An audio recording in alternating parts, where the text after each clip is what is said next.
that a lot of things that we want to do, a lot of places we would like to go, a lot of things we would like to experience, and we just stop at but, and we build a case. In fact, I was reading something the other day that talked about but. It says but is an argument for our limitations, and when we argue for our limitations, we get to keep them. See, but will cause you to procrastinate, but will cause you to hide out behind fear, but will cause you to come up with all type of excuses that you can validate your inaction and not acting on your dream. And right now, more than ever, people need to look for ways to live their dream. People need to look for ways to make it on their own. There is no such thing as job security. There's no such thing as a storm-proof or tragic-proof life.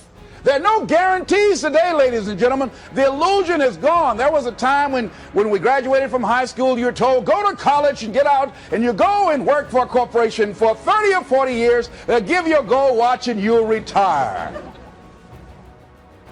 Special announcement, that day is gone. That day is gone, never to return again.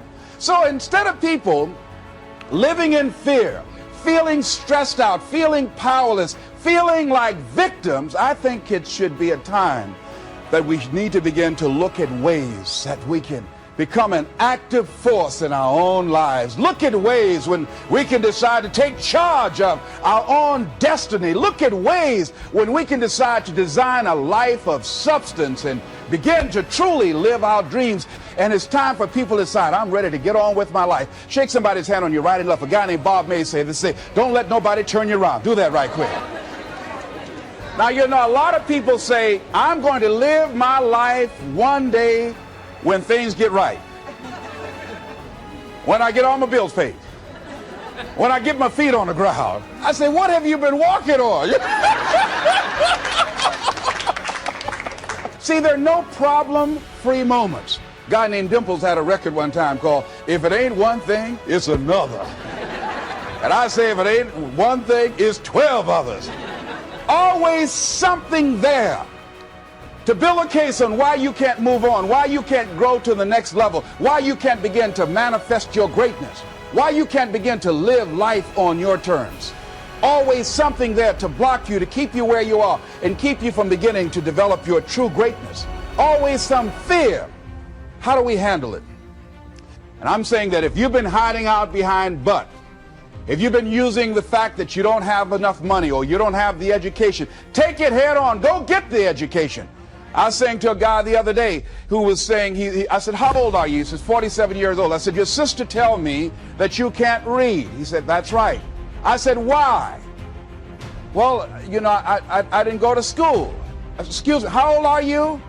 I'm 47. 47? Yes. And you can't read or write? Yes. Have you ever heard of adult school, adult education? Have you decided that you should learn how to read to begin to expand your world? Why are you using that as a racket? Why don't you decide now that you're going to expand your world, that if other people can learn, you could learn too? Well, it's hard for me. Have you been and sit in a class yet? Have you signed up yet? No, I haven't. See, a lot of people say no, ladies and gentlemen, to things, and they don't even know what they're saying no to. They haven't even challenged themselves. He hasn't even gone to sit into a class and say, teach me how to read. Instead, it's been easier for him to go through life, he thinks, trying to play a whole con game, pretending he knows how to do something that he doesn't know how to do. And you know what? Most of us go through life like that. Most of us go through life pretending that we're satisfied where we are, pretending that everything is okay, pretending that we don't have any special goals or ambitions or desires, when really deep down inside we do really want more. But if you look at our behavior, if you judge based upon what we do, that really will tell you some true stories about people, because you have to judge a tree by the fruit it bears, not the fruit that it talks about. See, a lot of people pretend that they want more out of life, but all you have to do is watch their actions. That will tell you something. So I used to pretend that I wanted to lose weight, but how could you tell I was pretending?